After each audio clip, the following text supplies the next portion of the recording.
Wild weather changes have turned my backyard gardening plans upside down.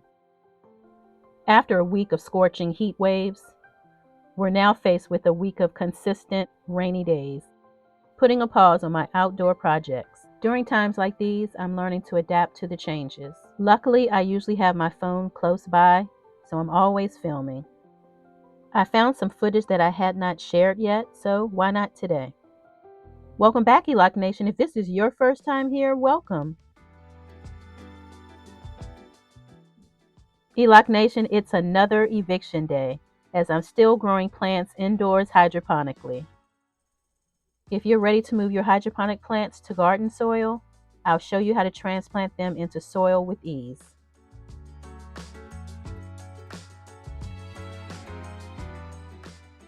Today I'll show you how I successfully transplanted squash and watermelon outdoors in the garden. Both the squash and watermelon grew so beautifully in the hydroponic system. Look at the root system. Gorgeous.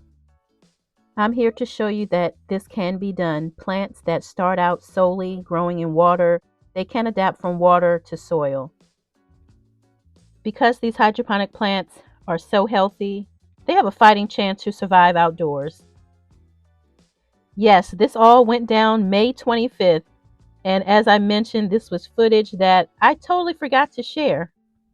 With careful planning and execution, this can be done. Next, I'll share some tips for smooth transition and healthy growth.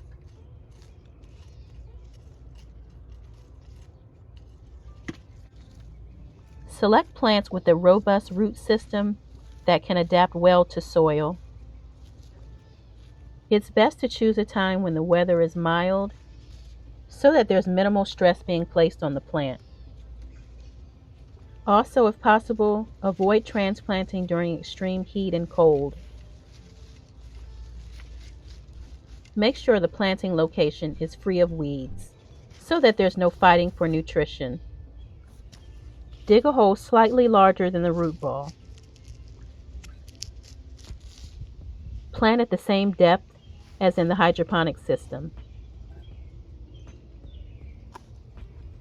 That's one pretty plant, right?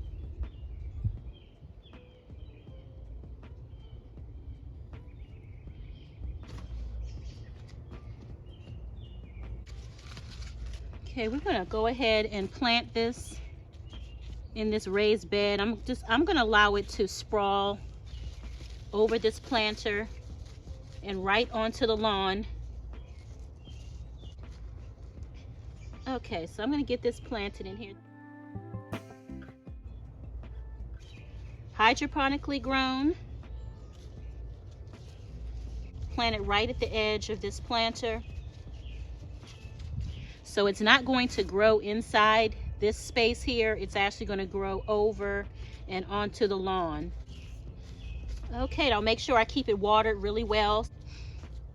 Because this was grown hydroponically and it was accustomed to being grown in water, I'm going to make sure to keep this well watered. So it will grow right in this area here. I'm planning on edging some bricks, some mulch, making this a more defined area.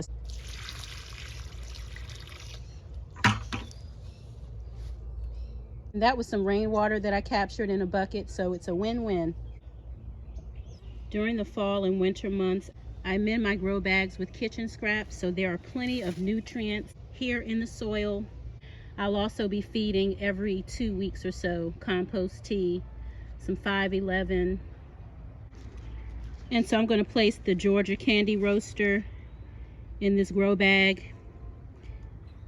And I'll use the existing fencing here as trellising.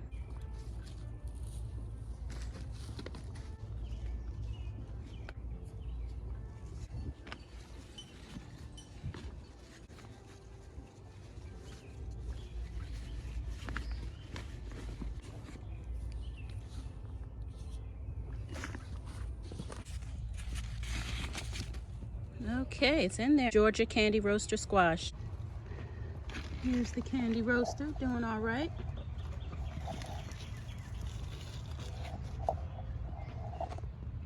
some new growth in there.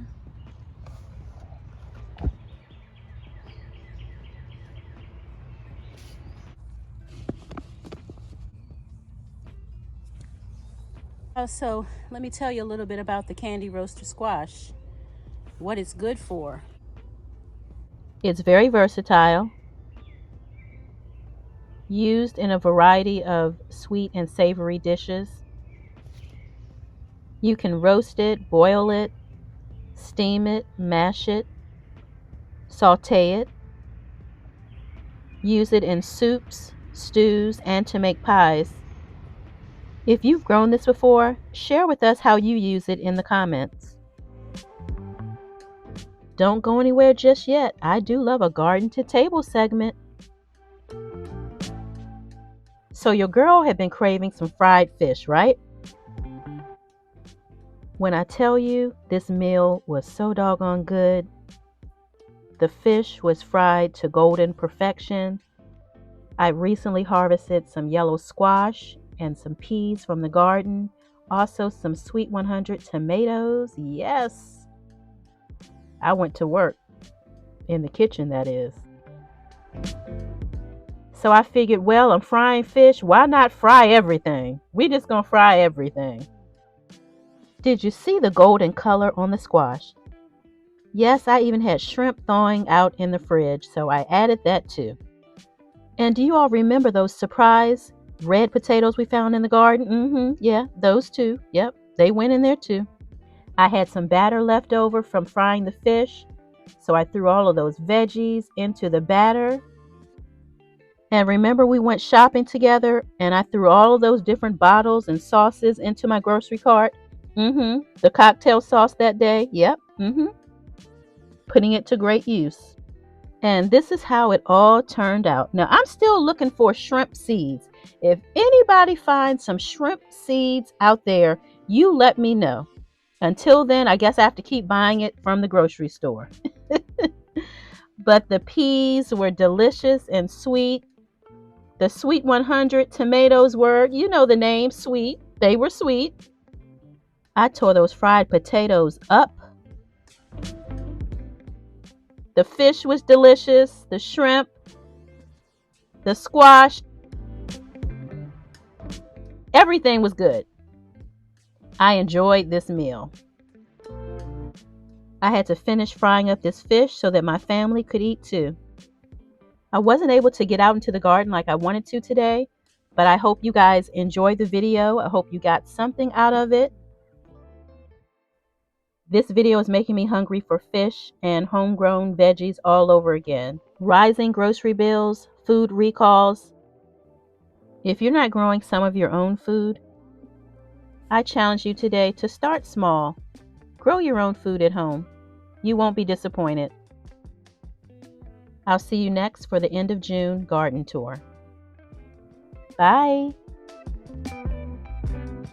If you enjoy the content, please subscribe to the channel. Find something you love and have fun doing it. Thanks for watching.